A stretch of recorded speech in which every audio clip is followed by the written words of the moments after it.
हमारे चैनल से जुड़े रहने के लिए यूट्यूब पर मल्टीमीडिया सब्सक्राइब करें। पढ़ा लिखा मजमा है, शहर के अदब नवाज लोग हैं, उन काफियों का कोई जवाब नहीं है। खुसूसी तौर पर हजरत जिन्होंने घोड़े के काफिये का इस्तेमाल किया, वाकई हमारे सामीन ने या हुसैन का नारा लगा करके उनके इस मिसरे को सासराम से तो पास कर दिया।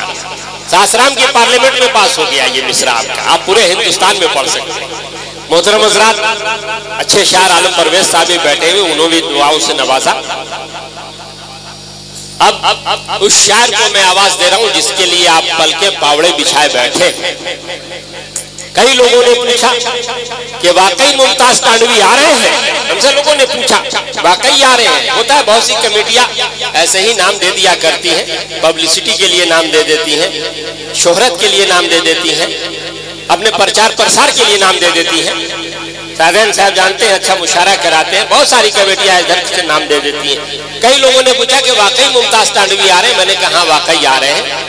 हमारी सफदर साहब से, हाजी मुमताज साहब से बज़ाहिर बिल्कुल सीधे टेलीफोन से बात हुई है और मंजूरी दिया उन्होंने, और अपने वादे को वफा करते हुए सुबह सुबह 10 बजे के आसपास यहाँ हाजिर आ गए। मैं जनाब मुमताज तांडवी को आपकी खूबसूरत और पाकीज़ा समातों के हवाले करने जा रहा हूँ। एक बात और बता दूं, ये हजरत मौलाना इफ्तिज़ा जमाल साहब जो आए हैं, पहली बार आप सुनेंगे इस तरह की रिक्कत आमेज तकरीर करते हैं कि मजमे के लोग रोने लगते हैं। यह हजरत खुद अपने आप पर कंट्रोल नहीं कर पाते, रोने लगते हैं। ऐसी रिक्कत आमेज तकरीर इन्होंने 5 मुहर्रम को मुजफ्फरपुर में की थी।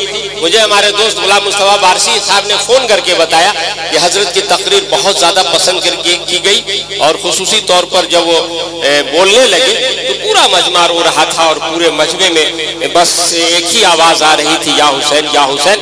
तो आप इनकी तकरीर जरूर सुनिएगा। अगर आप चले जाएंगे तो काफी अफसोस मलेगा, सुबह में आपको हाथ मलना पड़ेगा। ऐसे तो नेट की दुनिया में आप देख सकते हैं, हमारे यहाँ पर बच्चे भी वीडियोग्राफी कर रहे हैं, यहाँ इधर भी वीडियोग्राफी हो रही है। तो नेट की दुनिया है, हाईटेक जमाना हो चुका है, ग्लोबलाइजेशन का जमाना है, आप कहीं भी सुन सकते हैं। लेकिन जब सामने से आप सुनेंगे तो उसका मजा कुछ और होता है। सामने से आप देखेंगे हजरत की तकरीर को खिताब के लिए मुजफ्फरपुर से तशरीफ लाए हैं। लेकिन उनसे पहले हम शायर बाकमाल जवासाल हजरत मुमताज तांडवी को, जो फैजाबाद के इल्म अदब की धरती से तशरीफ लाए हैं, फैजाबाद जहाँ की मेराज फैजाबादी ने पूरे हिंदुस्तान की नुमाइंदगी की थी दुनिया में, और उन्होंने एक बड़ा अच्छा खूबसूरत शेर कहा था कि मुझको थकने नहीं देता है जरूरत का पहाड़, मुझको थकने नहीं देता है जरूरत का पहाड़, मेरे बच्चे मुझे बूढ़ा नहीं होने देते। उस शहर से आए हुए मेराज फैजाबादी के शहर से आए हुए मुमताज तांडवी का हम इस्तकबाल करते हैं। रोहतास जिला की धरती पर, शेर शाह सूरी की ऐतिहासिक धरती पर,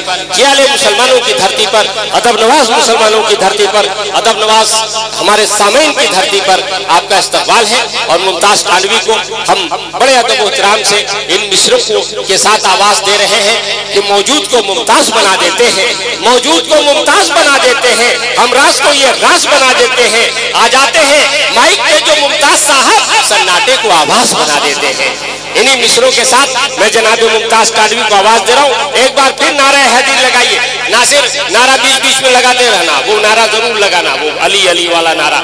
मैं एक बार फिर आपसे गुजारिश करता हूँ, मैं आपसे फिर एक बार अनुरोध करता हूँ कि नारा दीजिए पूरी जिंदगी के साथ। और वहाँ जो लोग बैठे हुए हैं उनसे भी मेरी गुजारिश है, बहुत दूर बैठे हुए हैं, जरा इधर का रुख कर लीजिए और इमाम हुसैन की महफिल में आ जाइए। बहुत दूर बैठे हैं, और जो लोग दूर बैठते हैं उन पर बरकत के छींटे बड़ी देर के बाद पढ़ते हैं। लेकिन आप बैठे हैं महफिल में, इधर घूम जाइए और हमारी तरफ देखिए, पूरी जिंदगी से नारा दीजिए, नारे तकबीर, नारे रिसालत, एक नारा हैदरी, एक नारा हैदरी, या हुसैन, या हुसैन, या हुसैन, या हुसैन।